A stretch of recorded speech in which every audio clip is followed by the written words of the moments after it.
নমস্কার বন্ধুরা, দেখো আজকে আমি ঘরে করলাম চিকেন বিরিয়ানি আর তার সাথে আছে চিকেন পকোড়া। দেখো চিকেন বিরিয়ানিতে আমি সব দিয়েছি। আলু দিয়েছি, এটা আলু, আর এই হচ্ছে এগ আছে, আর চিকেন আছে।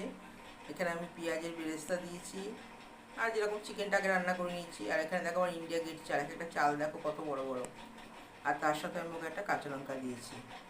তা গরম পড়েছে, তো গরমে তো যাই হোক, যখন বাচ্চারা খেতে চায় তাদের তো আমাদের করে দিতেই হয়।